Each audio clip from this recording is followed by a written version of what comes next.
언니 근데 연골이 닳는 건 좀 나이 드신 분들한테만 오는 거 아니에요? 그건 꼭 아니고요. 상황에 따라서 다른데 제가 본 환자 중에는 30대 환자분도 있으세요. 안녕하세요. 통증 잡는 안세 안광진 원장입니다. 언니 요즘 막 헬스 할 때 막 3대 500 이러면서 되게 무거운 무게 치면서 퇴행성 관절염이 오는 경우가 되게 많다고 하는데 네. 실제로 젊은 분들도 그렇게 연골 손상이 많이 오시나요?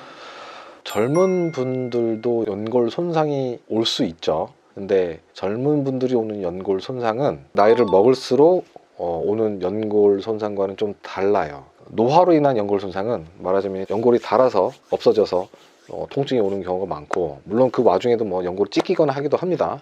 그런데 젊은 분들은 되게 닳아서 오는 게 아니라 연골이 다쳐서 오는 거죠. 그래서 연골이 다쳐서 오시게 되면은 그 이후로는 연골이 회복이 잘 안 되는 경우에 마찬가지로 퇴행성 관절염으로 빠르게 진행할 수가 있습니다. 근데 헬스는 어쨌든 운동이잖아요. 네. 그러면 하체 근력 강화에 오히려 좋은 거 아닌가요? 그쵸. 다치기 전까지는 웨이트 트레이닝을 열심히 하시면은 하체 근력 강화도 도움되고, 하체를 단련하면 뭐 등, 허리 뭐 이런 것도 다 좋아지긴 하는데, 웨이트 트레이닝을 많이 해보신 분들은 아실 거예요. 웨이트 트레이닝 하다가 제일 많이 다치는 데가 어깨. 물론 이제 어깨는 이제 관절보다는 어깨 힘줄 손상이 생기는 경우가 많고, 그다음에 허리 다친 경우가 엄청 많습니다. 특히 데드리프트 하다가. 그렇다고 해서 그게 다 연골이 닳아 없어지는 건 아니고, 단순히 웨이트 트레이닝만으로 연골이 막 찢어지거나 하는 그런 다치는 경우는 되게 드물게 발생해요. 근데 흔하게 보진 않는데, 사실 제일 흔한 거는 아마 들어보셨을 거예요. 연골연화증이라고. 엄밀하게 따지면은 연골연화증이라고 하면 안 되고, 예를 들면 뭐 슬개골 사이에 있는 그런 연골, 그런 연골들이 스트레스를 너무 많이 받아서 생기는 통증들이 있는데, 그걸 크게 뭉뚱그려서 슬개대퇴 통증 증후군이라는 말을 따로 붙여서 불러요. 이게 엄청 흔합니다. 특히 젊은 층에서 흔하고, 운동을 안 하다가 갑자기 심한 운동을 했을 때 무릎이 아프다, 그러면 거의 슬개대퇴 통증 증후군인 경우가 많죠. 언니 근데 연골이 망가지거나 많이 닳거나 이런 경우에는 그냥 인공 관절 쓰면 되는 거 같아요. 근데 인공관절은 15년 정도는 충분히 쓸 수 있고, 뭐 길게 쓰면 한 20년 정도 쓴다고 해요. 요즘 이제 우리나라 평균 수명이 뭐 80세가 넘는데 50대 인공관절 하기는 좀 무리가 될 수 있겠죠. 너무 오래 살아버리면. 보통 이제 70세가 넘어가시는 분들 중에서 도저히 이제 이 무릎관절 연골을 쓸 수가 없는 경우에, 그런 경우에 이제 인공관절 해서 쓸 수 있게끔 해드릴 수는 있죠. 뭐 다시 재수술을 하면 되지 않느냐, 이게 어렵습니다. 인공관절은 한 번 한다고 생각하시면 돼요. 그리고 또 인공관절을 한다고 해서 무조건 이제 하나도 안 아파지는 건 아니에요. 너무너무 뭐 걷기도 힘들 정도로 아픈 분들이 인공관절을 하면은 만족도가 매우 높지만, 어느 정도 아픈 분들이 인공관절을 했다 이질감도 많이 느껴지고, 그 다음에 오히려 또 다른 통증이 있는 것 같기도 하고, 그래서 만족 못 하시는 분들도 제법 많습니다. 그래서 보통 대학병원에 계신 교수님들이나 인공관절 수술 많이 하시는 선생님들이 권하시는 거는 도저히 무릎 관절을 쓸 수 없을 때, 그럴 때 많이들 권하시는 거지, 뭐 무릎 관절이 좀 안 좋다고 해서 연골이 좀 찢었다고 해서 무조건 권하는 건 아닙니다.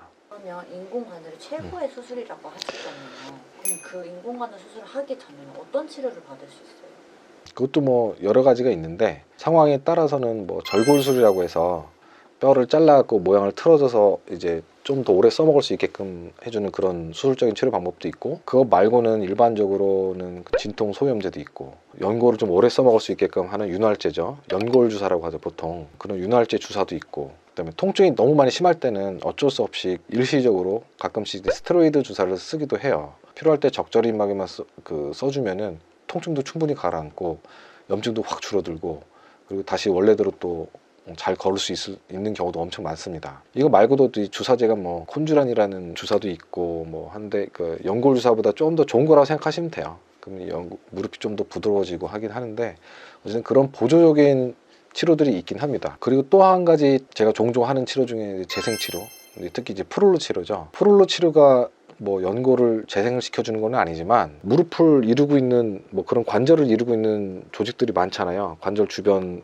싸고 있는 관절 막도 있고, 그 주변에 인대도 있고 힘줄도 있고 근육도 있고, 그런 것들이 무릎을 유지를 시켜주는 건데, 재생치료를 통해서는 그 주변에 있는 인대나 힘줄이나 이런 것들을 더 튼튼하게, 조금이라도 더 거꾸로 건강해지게 재생시켜주게 되면은 무릎이 더 안정화되는 거죠, 관절이.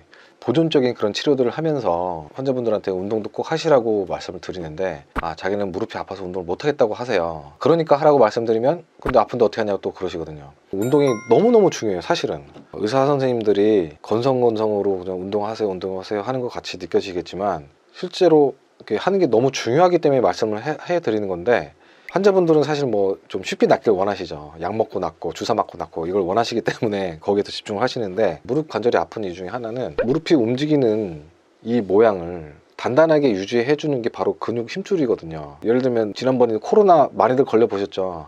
그 기운이 없을 때 계단을 내려간다든지 할 때 다리 힘이 쭉 빠지시는 거 다 느껴보셨을 거예요. 그런 상황에서 계단을 내려간다든지 하면은 다리가 헐렁이는 느낌이 들잖아요. 그런 상태로 계속 계단을 내려간다 하면 무릎의 관절에 충격이 많이 가겠죠. 쉽게 말하면 덜그럭거리는 관절이라고 보시면 돼요. 덜그럭. 이런 상황이 많이 벌어지게 되면 당연히 관절은 무리가 갈 것이고, 연골도 더 닳고, 그러면서 염증도 더 생기고 더 아파질 것이라는 거죠. 그런 거를 막아주기 위해서 근육을 키워야 된다는 거죠. 그래서 연세가 드시면 드실수록 안 그래도 연골이 닳는 와중에 근육까지 없어지니까 무릎이 더 빨리 안 좋아지는 건데, 젊었을 때부터 뭐 운동을 즐겼던 분이나 하체가 튼튼하신 분들은 무릎 관절염이 다른 분들보다 좀 적어요. 근육이 단단하게만 단련시켜주면은 덜그럭거리는 거 없이 탁 디딜 때마다 이렇게 힘 줘가면서 움직일 수가 있어요. 근육이나 힘줄이 이 힘을 받아주기 때문에 관절 연골이 받는 힘이 줄어들죠. 그래서 자꾸 운동을 하라고 말씀드리는 겁니다. 근데 그러면 계속 운동 되게 강조하셨는데, 그럼 어떻게 운동을 해야 되나요? 이제 무릎을 강화시키는 운동은 허벅지를 강화시키면 돼요. 허벅지 강화 운동이 결국 무릎을 강화시키는 운동인데, 대표적인 게 사실은 계단 오르기예요. 계단 오르기.